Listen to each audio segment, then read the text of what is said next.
Este es uno de esos videos que para mí es difícil explicar, también es difícil ser neutral, aunque muchos lo pidan, pero no vamos a hablar de un adulto, no vamos a hablar de una persona que tal vez buscó algún tipo de situación aunque hubiese sido injusta, no. Hoy vamos a hablar de un ser humano indefenso, de una alma inocente, de esos casos y esas historias que te remueven, que no te dejan tener un punto frío, no. Y además de eso, que cuando se trata de un niño, todos tengamos el trabajo, tengamos la autoridad, tengamos el deber moral y social de protegerlos, aunque no sean nuestros, porque muchas veces nos da miedo lo que puedan decir los demás y no abrimos la boca y solamente tapamos y tapamos y tapamos. Ustedes van a entender por qué les digo todo esto cuando escuchen esta triste, muy profunda, triste historia. Yo quise llegar hasta la Ciudad de México para contarles la historia de Paulette Guevara Farah.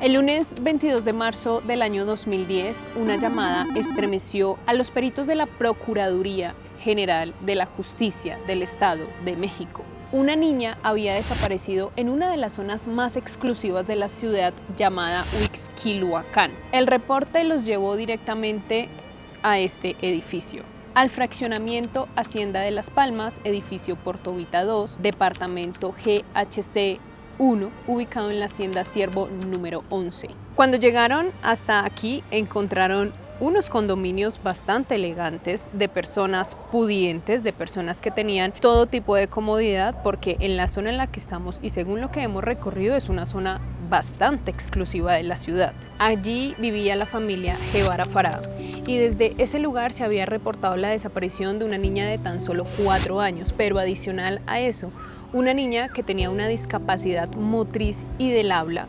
Lo que parecía tal vez un caso urgente de secuestro infantil terminó convirtiéndose en una pesadilla de negligencias, omisiones y contradicciones que nunca encontraron justicia. Desde el momento en que desapareció, por así llamarlo, no encuentro una lógica. Que se había salido, la verdad, con alguna nana, con mi esposo o algo. Mi segunda teoría fue, pues se aventó a la alberca, a quitar la lona, no había nada. Barranca, vamos a buscar videos, no hay nada. Harry Potter, ok.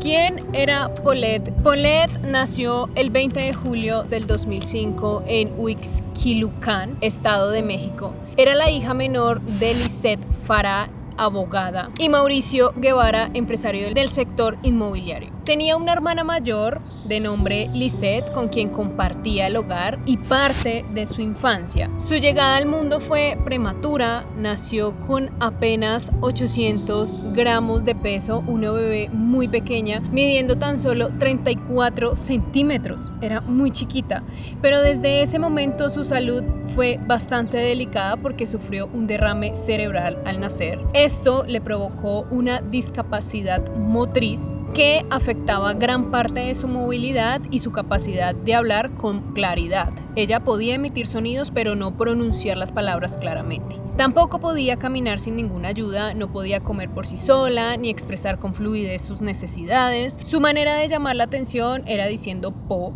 Ella decía que se llamaba Po y ese apodo se lo decían todas las personas. Ese también era el sonido que emitía para llamar a alguna persona. Sin embargo, su desarrollo cognitivo era completamente normal, no tenía ningún tipo de retraso. Se sabía que con una estimulación adecuada, terapias físicas y sesiones de equinoterapia, porque ella amaba los caballos, entonces sus padres la tenían en equinoterapia, lograba avances importantes en el desarrollo motriz. Su vida transcurría entre los médicos, la escuela, terapeutas, terapeutas, rutinas estrictas de su día a día, donde no podía salirse para no alterar nada de su desarrollo. En el año 2009 ingresó al kinder, un kinder llamado Cricri, era uno de los más famosos en el Estado de México, pero porque en ese lugar atendían niños con diferentes discapacidades, mientras que en otras escuelas pues no están preparados para asumir esta gran responsabilidad. Sus maestras la describían como una niña participativa,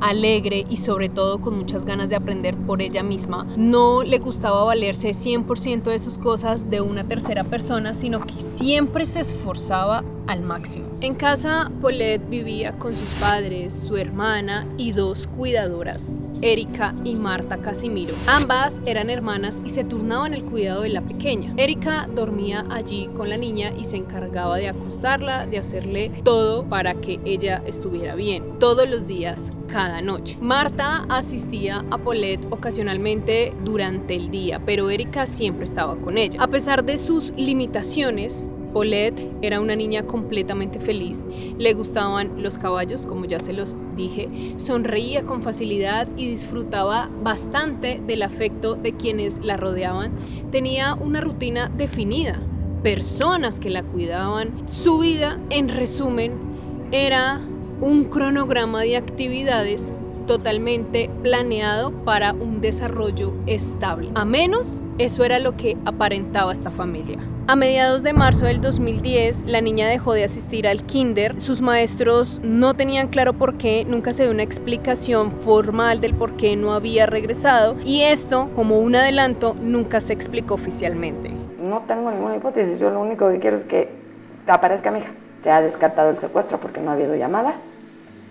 Y de ahí nada más. O sea, por eso no estoy desesperado de pensar cómo lo hicieron, porque a mí me queda claro que hay algo más en todo esto, ¿no? No es el tema de que la gente sepa que no es un lugar tan inseguro.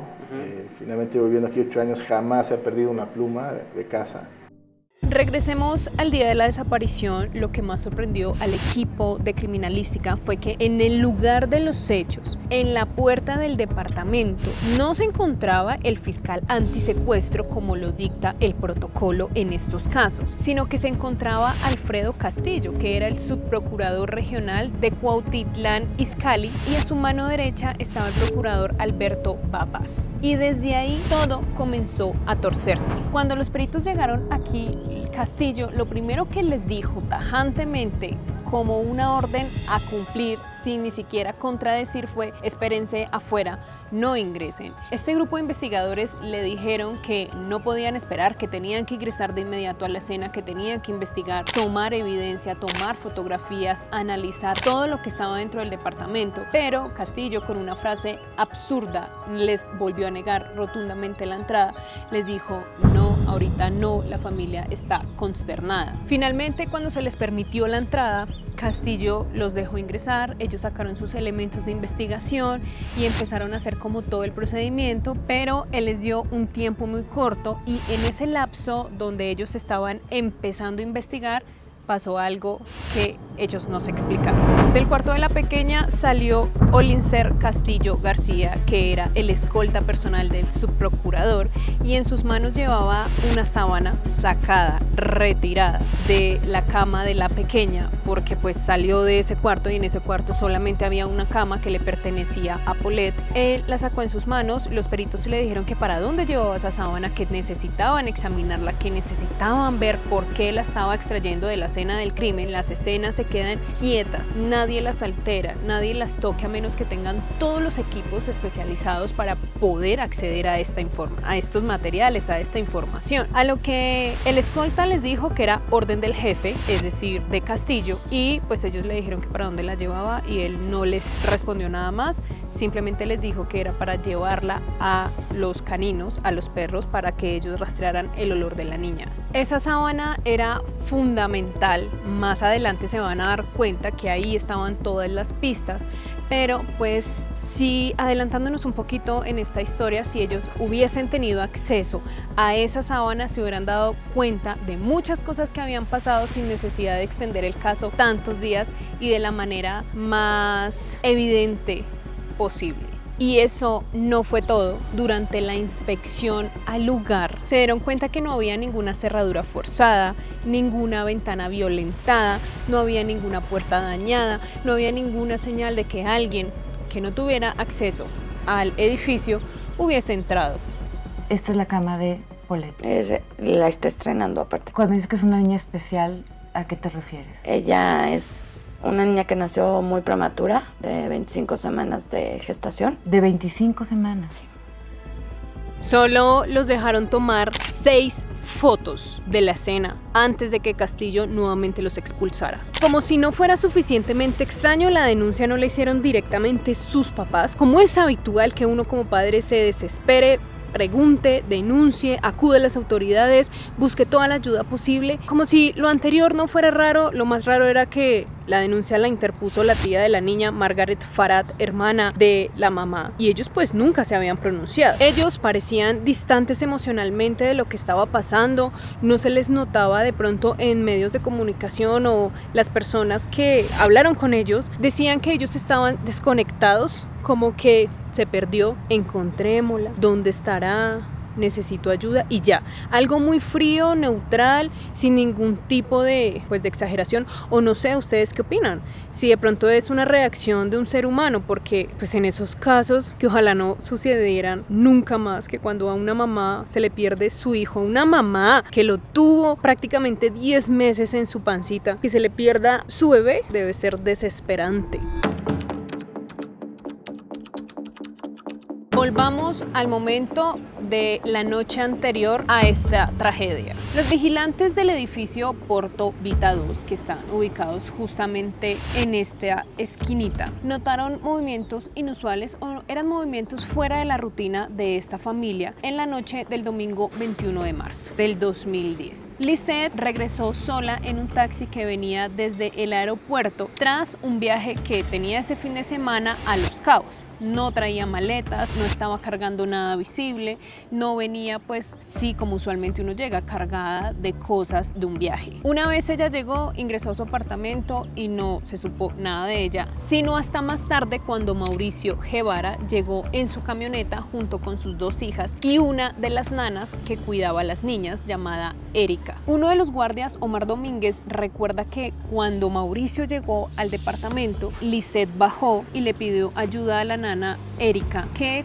tomara el equipaje y que por favor cubrieran las niñas porque venían calientitas del viaje que habían tenido ese fin de semana con su papá y pues que estaba haciendo bastante frío. El guardia del edificio recuerda que Lisette bajó sin nada, se acercó al carro y luego del carro salió cargando algo encima, algo como un bulto blanco. No tenía una forma en específica, él decía que tenía más bien una forma redonda, pero que no era así como la figura de un cuerpo humano. Generalmente cuando uno lleva un niño o una niña de 4 años, pues sí, una mamá los puede alzar y pues evidentemente los niños ya son grandes y se van a notar. Pero para la percepción de este hombre parecía más un bulto que un niño. Entonces era Paulette la que iba con su mamá cargada, durmiendo, cubierta con una manta blanca. ¿Será que la niña realmente llegó con vida al edificio? ¿O qué tal no hubiese sido la niña, que hubiese sido un objeto? No sé, ahí empezaron muchas preguntas para la investigación cuando empezaron a preguntar qué había pasado la noche anterior. El día de la desaparición, cuando los investigadores llegaron justo aquí, bajaron al parqueadero del edificio a investigar el auto del papá de Paulette. Era una camioneta Jeep Commander con placas 183 VPZ, propiedad de Mauricio, del padre. Y solamente encontraron cabellos de Paulette. Era normal porque Paulette andaba en el carro de su papá, era normal que su papá la transportara a diferentes lugares. Pero ahí no está el punto. Resulta que cuando fueron a mirar las cámaras de seguridad, presuntamente las cámaras estaban dañadas y grababan intermitente. O sea, grababan un ratito, luego ya no grababan, luego grababan a la hora, luego no grababan continuamente. Y eso no ayudó en nada a llevar una sincronía en el recorrido de estas personas. Era imposible determinar quién había entrado, quién había salido del edificio esa noche. Y así comenzó el caso Paulette, con una desaparición dentro de un edificio cerrado, con una sábana clave retirada de la escena del crimen sin ningún tipo de revisión, con peritos expulsados sin derecho a investigar, con padres que no denunciaron inmediatamente y con cámaras de seguridad que no grababan, o bueno, grababan intermitentemente, pero no grabaron lo que necesitaban. Y además con una autoridad que parecía no querer encontrar a Paulette, sino al contrario, esconderla. ¿Qué pasó esa noche antes de que la niña falleciera, según la versión oficial de los padres y de las nanas? Era domingo 21 de marzo del año 2010 cuando Mauricio Guevara llegó a este edificio con las 2 niñas y una de sus nanas. Todo parecía esa noche normal, llegaron a la portería, subieron las niñas, el padre de las niñas no subió con ellas se fueron adelante junto con la nana y con Lisette. En unas declaraciones, el padre de las niñas dice como la última vez que las vi fue cuando se subieron al elevador, al ascensor. Aproximadamente a las 8 de la noche, Erika le colocó a Paulette las férulas en las piernas, le puso su pijama, la alistó, le hizo toda su rutina común para acostarla a dormir. La puso en su camita, le puso 2 almohadas a sus costados para que Paulette en la noche no se girara, no se fuera a caer de la cama. La aseguró, la dejó bien y cuando ya estaba acostada llegó Lisette, su mamá, le dio un beso, le dio buenas noches, cerraron y según Erika la niña se acostó completamente tranquila. Pero esa fue la última noche que la vieron con vida, que la vieron entre comillas viva, porque a la mañana siguiente, aproximadamente a las 8 de la mañana, Erika ingresó al cuarto y era habitual que cuando ella ingresara abriera las cortinas y Paulette despertara de una vez y saludara a su nana. Pero ese día todo fue totalmente diferente. Erika entró, abrió las cortinas y no vio a la niña en la cama. Ella ingresó, pensó que Paulette se había ido a la cama con su mamá, se fue hacia donde Lisette, le dijo que Paulette no estaba en su cuarto porque obviamente se dio cuenta que tampoco estaba junto a su mamá. Ella le dijo que posiblemente se había ido detrás de su papá, pero pues era algo ilógico porque la niña no tenía la capacidad motriz suficiente para poder sostener un trayecto caminando solita completamente normal. Tenía que tener asistencia sí o sí. La empezaron a buscar desesperados en los closets, la llamaban en el baño, en la cocina, en todos los lugares, esperando que la niña respondiera, esperando que tal vez Paulette estuviera jugando a las escondidas. No la encontraron por ningún lado, así que Lisette llamó a la portería, a los guardas de seguridad, le pidieron el favor que revisaran en la alberca del edificio, en la piscina, para ver si de pronto Paulette se había salido. O sea, se empezaban a tejer múltiples teorías, especulaciones, con la esperanza de que la niña apareciera en algún lado pues de ese edificio. Es que no podía salir sin que alguien la viera hacer eso, y menos teniendo en cuenta la discapacidad motriz de Paulette, que era lo único, porque mentalmente era una niña totalmente normal. Llamaron a los vecinos, a sus familiares, preguntaban por todo lado si alguien había visto a Paulette, investigaron ellos mismos el apartamento, miraron que no había nada forzado, que no había ninguna señal de alguien desconocido haber ingresado ahí. Pero a los últimos, y esto sí me parece ilógico, a los últimos que le avisaron fue a las autoridades. Desde el 22 de marzo se activaron bloques de búsqueda, se revisaron calles, hospitales, basureros, aeropuerto, había angustia, pero lo que más había en este caso era mucho desorden. Los padres empezaron a dar entrevistas desde el primer día y Lisette Farah dio una entrevista en televisión encima de la cama de su hija, en el cuarto de su hija, donde pedía ayuda para encontrarla. Y quiero que tengan este dato en cuenta porque más adelante ustedes van a quedar igual de sorprendidos que yo cuando empecé a investigar todo este caso. Pregunté a los vecinos, a los policías si la habían visto salir, si habían visto algo raro. A las muchachas igual se habían oído algo. Mi hija, la grande, llega al camión a las 7, entonces dije, ¿no se salió con ustedes, Paulette? No, señora, no se salió. Yo lo único que quiero es que aparezca mi hija. Pero no tienes alguna idea. Ya no tengo ideas.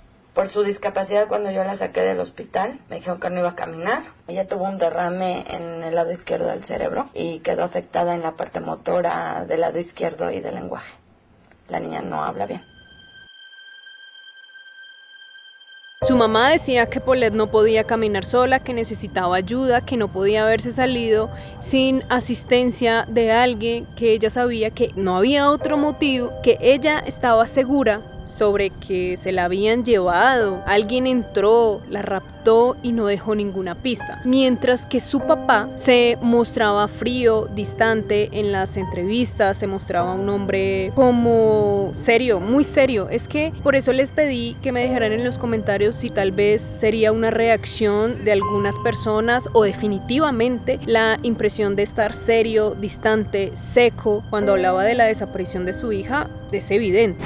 O sea, por eso no estoy desesperado de pensar cómo lo hicieron, porque a mí me queda claro que hay algo más en todo esto, ¿no? Además, que para el momento de toda esta tragedia, los padres de Paulette salieron del departamento y se empezaron a quedar en hoteles, pero Mauricio y Lisette se quedaban en hoteles diferentes, no se les veía juntos y al contrario, se les veía como ella culpándolo a él y él culpándola a ella de la desaparición. Eso empezó a generar diferentes rumores. La habitación de Paulette se convirtió prácticamente en un set de televisión, en un set de grabación, en un set de entrevistas, porque todo el mundo entraba y salía como si no hubiese pasado nada en ese lugar. Todo el mundo revolcaba las cobijas, revolcaba los juguetes, revolcaba el armario, volteaba toda la habitación buscándola, preguntándola, pero nadie vio nada. Todo el mundo decía que la niña no estaba en su habitación. Y una vez inspeccionaron todo su cuarto, no volvieron a investigar a profundidad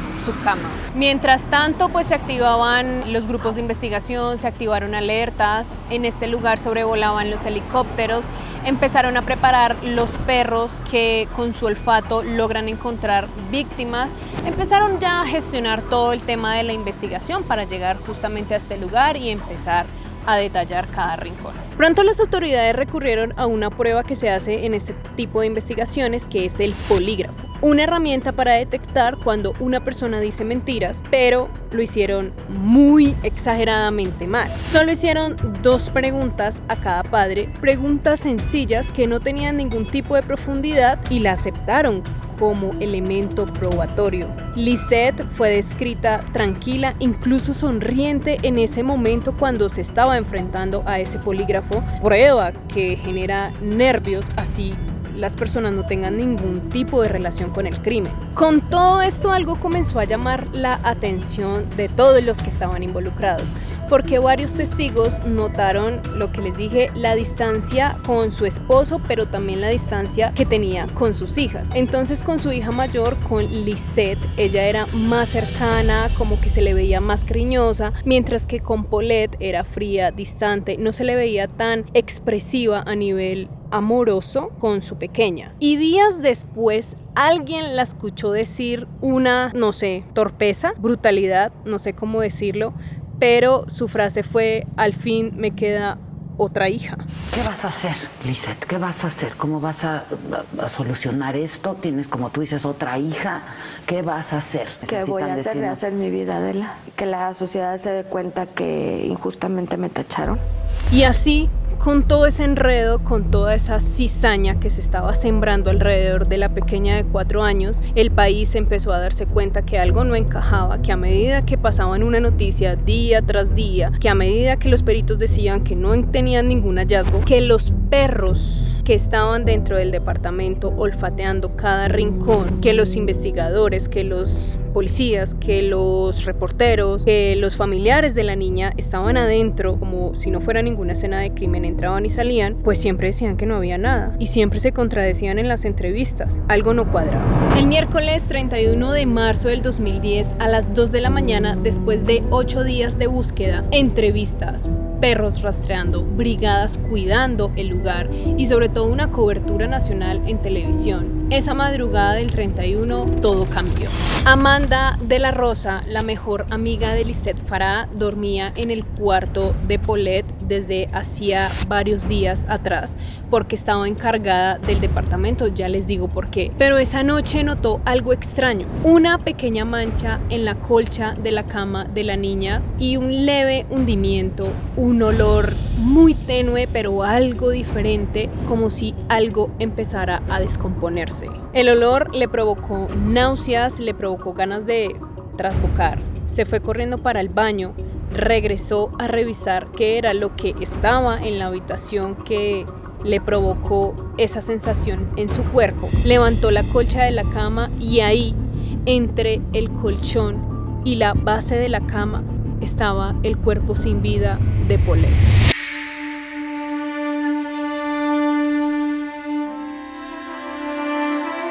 En posición fetal, tapada hasta el cuello, silenciosa toda la escena, como si hubiera estado ahí desde el principio. Amanda solamente gritó, avisó a las autoridades y todo el caos se concentró esa madrugada. El edificio se llenó de policías, peritos, personas del ministerio, prensa, pero lo que ocurrió después fue nuevamente una cadena de errores. Nadie acordonó la escena del crimen, nadie la custodió, nadie la protegió como debían haberlo hecho. Los peritos ingresaron a los medios de comunicación y con su teléfono personal tomaban fotos del lugar, grababan videos. La cama fue movida totalmente, cuando se supone que no tienen que tocar ni mover ningún elemento del lugar. Incluso también el cuerpo de la niña fue movido una vez lo encontraron. La cadena de custodia se perdió para siempre. Las imágenes eran escalofriantes. Paulette estaba parcialmente cubierta. Sus piecitos se veían una vez alzaban la cobija, pero estaban como perfectamente alineados. La cabeza de ella estaba girada hacia el costado derecho, los bracitos estirados. El cuerpo parecía acomodado perfectamente en un lugar. No estaba como accidentalmente caído, como si se hubiera enredado en las sábanas una vez los niños pues empiezan a girar en las cobijas y quedarse justamente ahí. No había sangre, no habían signos claros de putrefacción, solamente una mancha rojiza sobre la colcha, mancha que jamás fue tampoco analizada. La cama estaba perfectamente tendida. No sé, cuando uno va a tender su cama, quita las cobijas, sacude y tiende, mete el tendido dentro del colchoncito para que se vea estético, bonito. Algunas personas, otros sacudimos, ponemos y dejamos así, pero la cama estaba perfectamente tendida. En las imágenes que ustedes ven del lugar, se ve que las cobijas estaban metidas dentro del colchón, como perfectamente arropando el cuerpo. Entonces, ¿quién tendió la cama esos días? O si supuestamente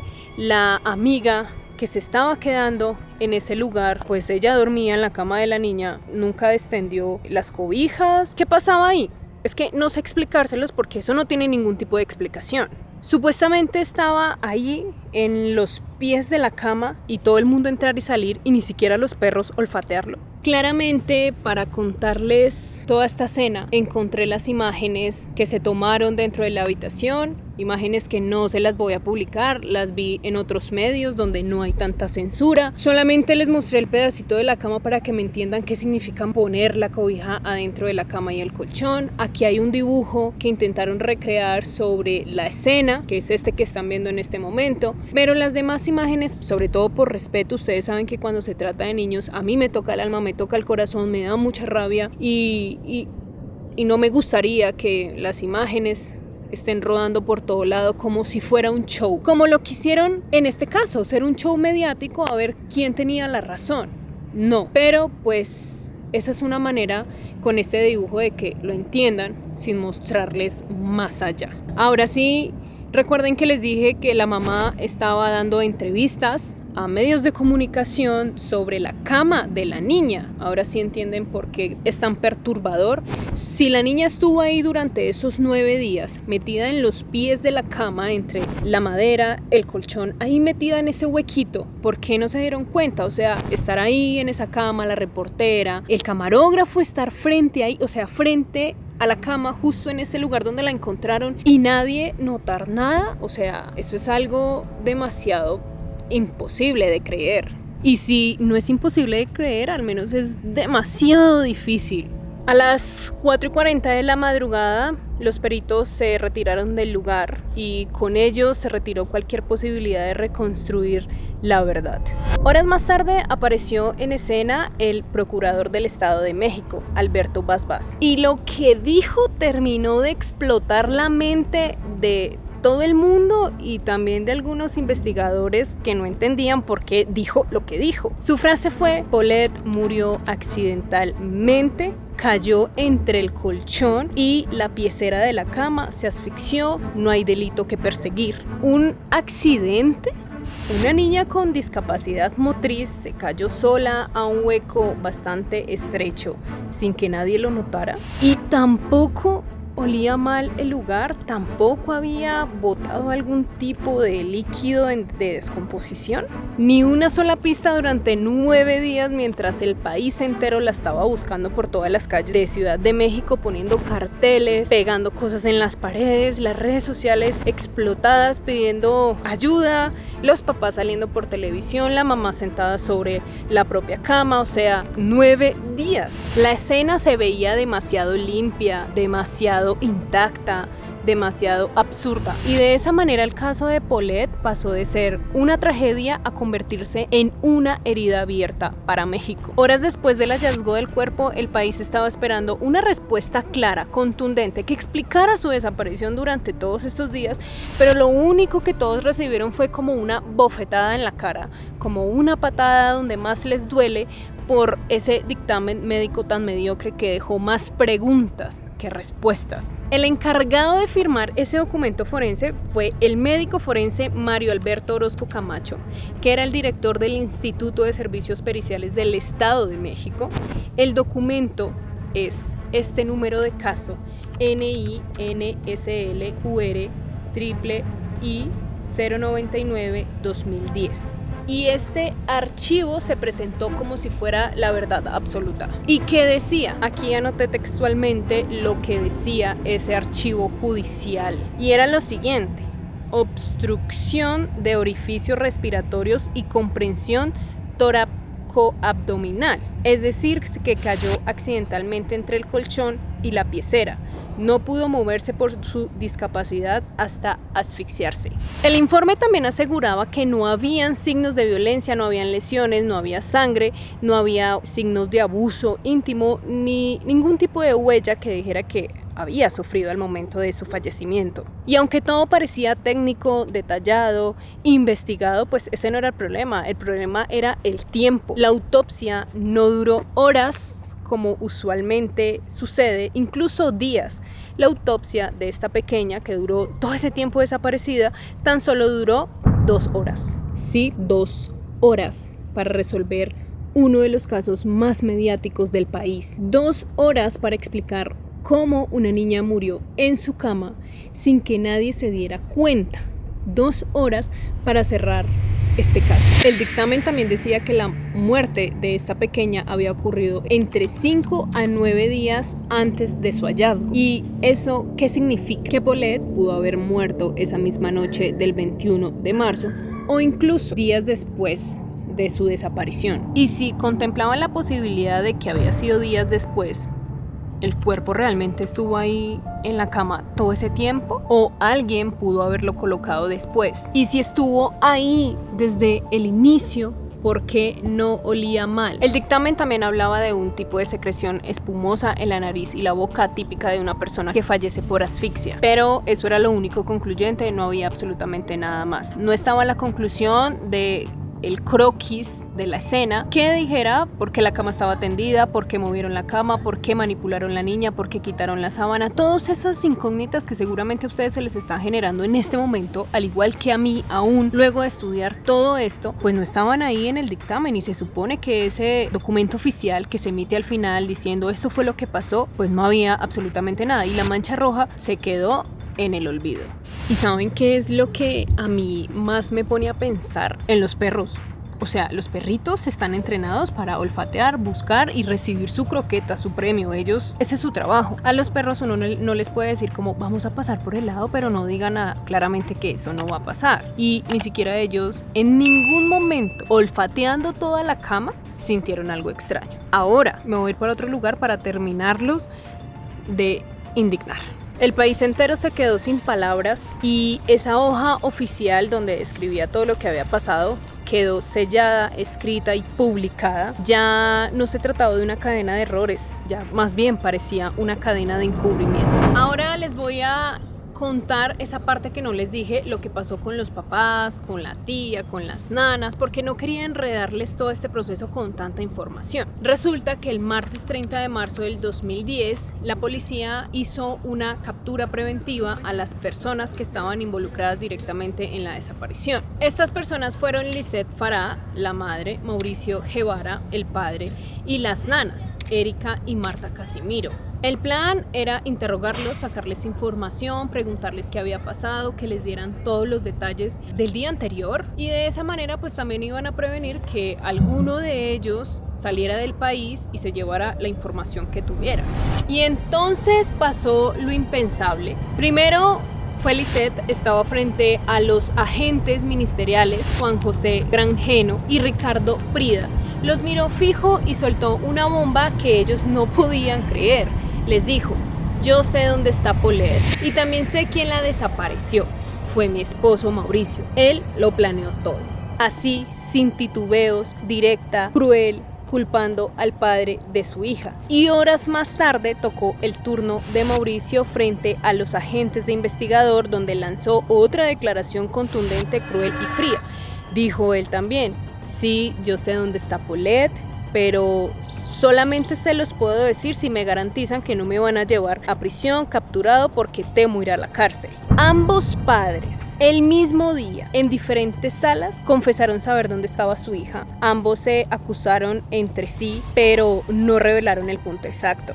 Y entonces el caso se quebró y sobre todo los agentes se quebraron porque estaban convencidos que ya tenían algo resuelto, que encontraron los culpables, que ellos iban a confesar solo si les garantizaban libertad, les garantizaban beneficios como en todo. Pero ocurrió algo más absurdo en todo esto. A estos agentes que escucharon estas declaraciones los apartaron del caso. A los que lograron que este par dijera algo que los acercara realmente al paradero de la niña, se les pidió que se mantuvieran al margen de la investigación y sus informes fueron totalmente ignorados. Prácticamente los rompieron en la cara de cada uno y los desecharon. Y de esa manera, al día siguiente del hallazgo del cuerpo, exactamente el 1 de abril, ya en la investigación estaban hablando de liberar a los padres de Paulette porque no habían encontrado en las investigaciones ningún tipo de prueba que los relacionara con la desaparición. El 30 de marzo pudo haber sido el final del caso. Ese día Lisette y Mauricio dijeron una verdad prácticamente a medias. Confesaron que sabían algo pero no lo iban a decir y además de eso nadie los obligó a hablar y los que lo lograron fueron retirados. Prácticamente las autoridades tenían todas las piezas del rompecabezas, pero o no querían armarlo o no les convenía armarlo o decidieron botar la última pieza lejos para que nadie entendiera la figura criminal. Y luego de esa confesión, como si el universo conspirara a favor de la niña, y eso lo digo entre comillas, al día siguiente de esta declaración tan fuerte de los dos padres, la niña apareció. Y con eso la historia oficial se volvió a reescribir por completo. Ahora las otras dos personas que estuvieron esa noche con la niña eran las cuidadoras Marta y Erika. Y en sus declaraciones, Erika, como les dije, era la que se la pasaba con ella, dijo que había acostado a la niña, que se había dormido como de costumbre, como siempre. Le puso su pijama, le acomodó su cama, le puso las férulas en sus piernas, le puso las almohadas a los costados para que la niña no tuviera ningún tipo de peligro. Prácticamente todo parecía otra noche más. que a la mañana siguiente había entrado a la habitación, se dio cuenta que Paulette no estaba allí, que le había dicho a Lisette que dónde estaba la niña, que le había dicho que buscara en otros lugares, que ella no la había visto ese día y pues que justamente ahí había comenzado el caos para esta familia. Pero eso no fue todo, resulta que dentro de los interrogatorios Erika dijo algo que encendió las alarmas. Dijo que cuando la policía y todo el mundo se había enterado de la desaparición de la niña, Lisette Farah las reunió a ella y a su hermana para decirles que no se preocuparan, que sobre su cadáver se las llevaban presas, que ellas no tenían nada que ver en esto. Erika también confesó que la actitud de Lisette era de una mujer fría, tranquila. Era muy extraño que no reaccionara ante la desaparición de su bebé, de su hija menor, y que siempre insistía en controlar toda la información frente a las autoridades. Marta, por su parte, aunque no tenía tanto contacto con Paulette, también fue interrogada y capturada preventivamente para cualquier tipo de información. Ambas hermanas también permanecieron detenidas junto a Mauricio y a Lisette durante algunos días porque eran sospechosas, pero después del hallazgo del cuerpo de la niña quedaron en libertad.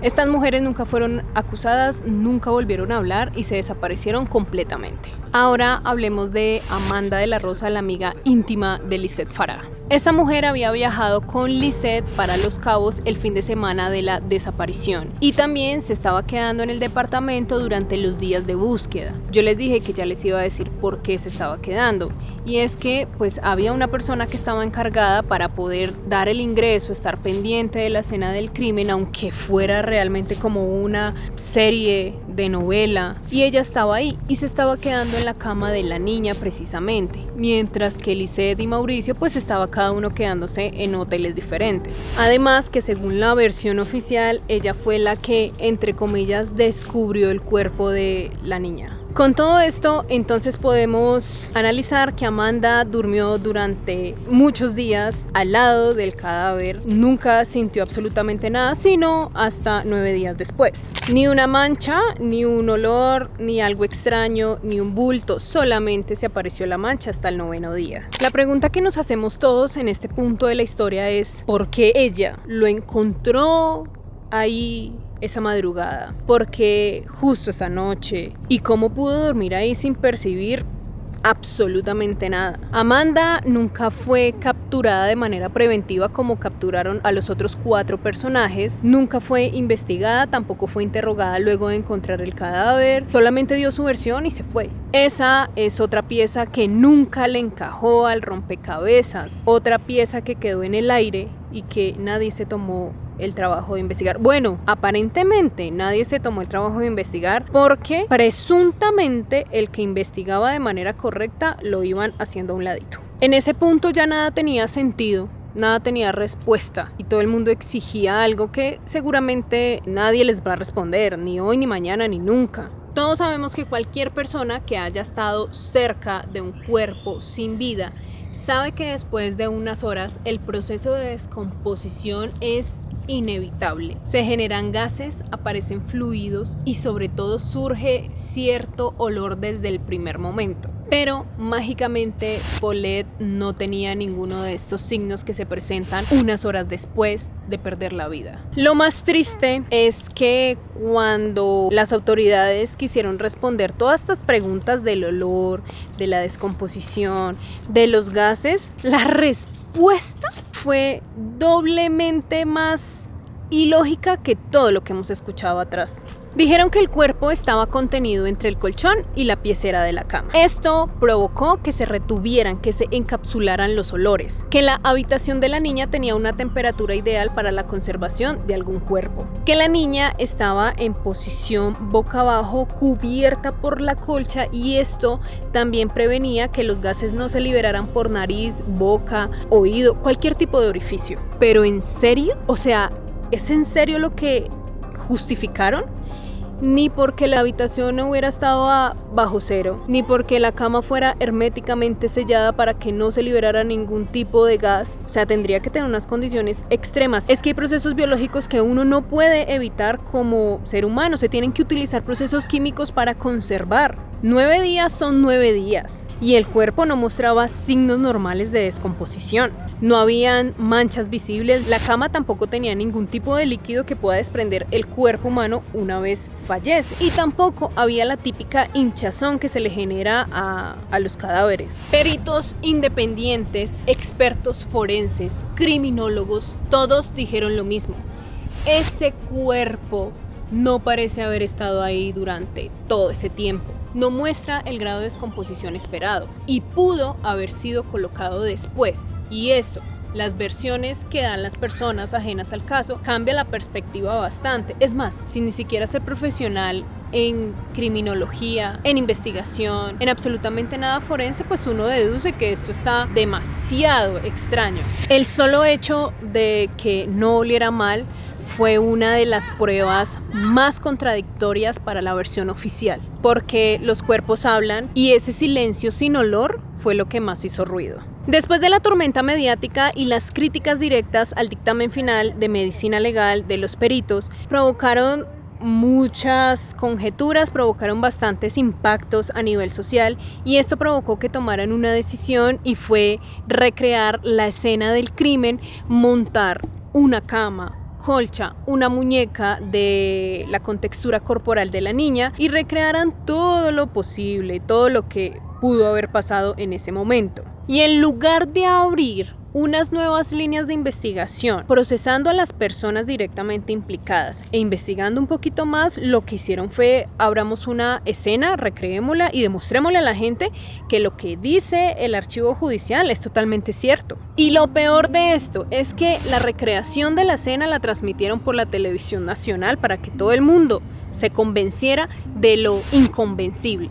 El objetivo era demostrar cómo una niña con discapacidad motriz de tan solo 4 años había logrado bajar sola de la cama, girarse hacia el piecero, deslizarse por el hueco entre el colchón y la base de la cama y posteriormente asfixiarse sin poder mover, sin poder pedir ayuda, sin poder emitir algún ruido para que la escucharan sus papás o sus nanas. Todo eso no lo recrearon con una niña normal al principio, con una niña de carne y hueso como ella, sino con una muñeca, un objeto que ellos pueden manipular a su conveniencia, moverlo, llevarlo, meterlo al hueco, y pues una persona de carne y hueso no es igual de suave que un muñeco, entonces el muñeco perfectamente podía caber en un huequito que estuviera muy pequeño. Pero la escena que mostraron fue absurda. Querían convencer a los demás que esa era la verdad absoluta. Es que una muñeca no se acomoda igual que un humano. La colcha,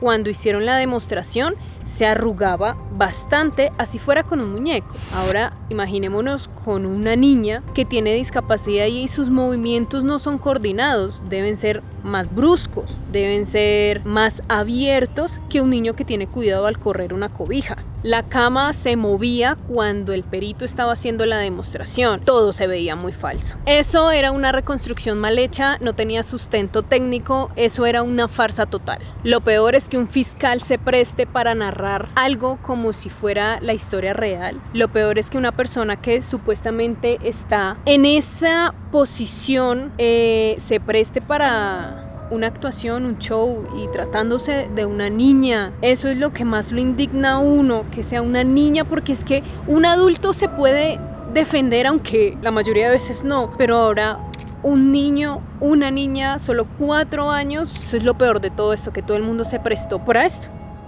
Todo lo que recrearon se veía totalmente diferente a lo que las fotos mostraban: una cama perfectamente tendida, unas cobijas bien estiradas, nada alterado. El país no creyó nada de eso, el país aún no lo cree. Y entonces lo que se supone que debía cerrar el crimen, lo que debía cerrar y darle ya una estocada final, lo hundió mucho más. Esa mala demostración no solamente estaba insultando la inteligencia de un país, sino estaba insultando la memoria de Paulette. Y por cada intento de justificar lo injustificable, la imagen del procurador Alberto Basbás se empezaba a deteriorar. Los errores ya eran demasiado grandes, las dudas mucho más. El país entero solamente exigía una cosa: que alguien pagara por este crimen. Era para todos imposible que se quedara así con ese dictamen, con un estudio que solo duró 2 horas, cuando tienen que estudiar todo durante días, al menos el cuarto. Las huellas del piso, tal vez las huellas del techo, la pared, las huellas de un mueble, de los juguetes, o sea, todo tienen que hacerlo. Pero nada de eso pasó. Querían cerrar el caso así y ya. La opinión pública estaba en llamas y las redes sociales estaban estalladas. Los medios ya no compraban la versión oficial que se les había dado en la investigación. E incluso adentro del sistema de gobierno en México había bastantes molestias. Porque no solamente era un caso trágico, este tema ya se había convertido en una vergüenza nacional, en una vergüenza a nivel mundial. Y entonces, el 5 de mayo del 2010, Alberto Bas Bas renunció. El procurador del Estado de México, quien durante muchas semanas defendió la idea de una muerte accidental, quien encabezó la investigación desde el momento en que se reportó su desaparición y quien usó una muñeca para cerrar contundentemente el caso. En resumen, tiró la toalla, se quedó sin elementos para demostrar que fue accidental y en su carta de renuncia dijo que lo hacía para no dañar la imagen de una institución. Su salida realmente era el último intento, la última ficha que le faltaba por mover para frenar todo ese escándalo social, porque la presión ya era política, social e internacional. La renuncia de Bas Bas no resolvía nada, solo confirmaba que algo muy turbio había sucedido. Lastimosamente, con su salida, el caso de Paulette quedó completamente congelado. No se reabrieron líneas de investigación, no hubo nuevos detenidos, no se aclararon las miles de inconsistencias y tampoco no se volvió o no se llamó a nadie nuevo para declarar. No existió nadie más ahí. Y tristemente de esa manera todo se silenció. Ahora, lo que tanto nos preguntamos en todo este enredo, que tal vez no lo hemos definido en el video, y es por qué se estaba protegiendo tanto una verdad o por qué se estaban tejiendo tantas hipótesis que son completamente ilógicas. ¿Por qué protegían tanto a la familia Guevara Farah? Esa es una pregunta que quedó flotando en el aire y aunque nadie lo ha dicho abiertamente, aunque no hubo un comunicado ni una orden escrita legal, pues todo este caso se forma en torno a protección para alguien. Desde el primer día las autoridades actuaron con torpeza, aunque si lo analizamos no era una torpeza, era una torpeza conveniente, algo que querían aparentar ser. Cada error, cada omisión, cada testimonio terminaba beneficiando a la familia. ¿Quién era la familia Guevara Farah? Era una familia adinerada, acomodada, con influencias y sobre todo con amistades en círculos de alto poder. Lisette Farah no era cualquier madre desesperada. Era más bien una mujer muy bien relacionada, con vínculos que iban más allá de lo familiar. Vínculos sociales, políticos, tenía amistad con esposas de otros funcionarios bastante importante en México, con muchos empresarios. En resumen, con gente que no le interesaba estar cerca a personas que tuvieran algún escándalo social. Pero aquí podríamos decir que hay algo también grave y es que todo este caso ocurrió en el Estado de México cuando Enrique Peña Nieto era el gobernante. Esta era una administración obsesionada con el poder, la imagen y el control. No se podía dar el lujo de tener un caso sin resolver y mucho menos tratándose de un menor de edad y tampoco en una de las familias de clase alta de la sociedad. Por eso nosotros podemos deducir que en lugar de buscar la verdad, decidieron encontrar la salida rápida. Presuntamente armaron una versión oficial en la televisión, armaron una escena del crimen, la recrearon, porque aceptar que alguien dentro de esa casa tenía algún tipo de responsabilidad no solamente era fallar la familia Guevara, sino también el Estado, y claramente era un lujo que no se podían permitir. Proteger a esta familia era proteger una red de intereses más grandes, una red donde se cruzaban nombres, cargos, pactos y aspiraciones. Una red donde lo más importante no era Paulette, no era la niña, sino era quién podía salir salpicado con este escándalo. Y todo terminó de la siguiente manera. Lisette Farah, la madre, desapareció por un tiempo y luego volvió a aparecer en los medios como una víctima del sistema de gobierno. Contó su versión fría, sin ningún tipo de remordimiento, y dijo que podía denunciarlos porque su imagen se había venido al piso. Ocasionaron todo este daño, un daño moral a mi persona, un odio social, porque yo no puedo salir a la calle todavía, me gritan asesina, me quieren matar, todos los días tengo amenazas. Con el papá, con Mauricio Guevara, este hombre eligió el silencio, no volvió a hablar del caso y desapareció. No se sabe dónde está. La hermana mayor de Paulette, la niña, inocente a todo lo que estaba pasando, fue enviada a Estados Unidos a vivir con unos familiares, pero nunca más se supo tampoco de ella. Las nanas Erika y Marta fueron liberadas e inmediatamente de su liberación también se perdieron. Amanda de la Rosa, la mujer que, entre comillas, descubrió el cuerpo, también desapareció, como si su papel hubiera sido borrado de la historia, de la investigación. Nunca se profundizó en esta mujer. El único momento donde apareció fue diciendo: encontré la niña y ya. Pero pues digamos que también aprovechó el momento y sacó un libro, me imagino, no lo he leído, que es un libro donde cuenta su propia versión. Si ustedes lo han leído, me dejan sus apreciaciones. Toda esta investigación la tomamos de artículos y de libros que se dedicaron a investigar de manera privada, que daban sus opiniones, también siendo contrastadas con las versiones oficiales, y obviamente ya lo notaron, sin ningún tipo de neutralidad, porque para mí, para este canal, no existe la neutralidad cuando se trata de niños. Y entonces todo terminó como una gran pregunta sin respuesta. ¿Quién protegía a quién? ¿A quién no se podía tocar? ¿A qué poder todos estaban atados? Porque este caso, más que una muerte, fue un encubrimiento total, un montaje, una operación para cerrar el expediente sin ningún tipo de culpables. La historia de Paulette no fue una muerte de una niña, fue la muerte de una verdad. Y mientras nadie asuma la responsabilidad, mientras el expediente siga cerrado allá en los archivos, mientras los culpables sigan libres, mientras no haya nuevas investigaciones, Paulette seguirá sin justicia y nosotros seguiremos preguntándonos qué pasó con Paulette Guevara Farah.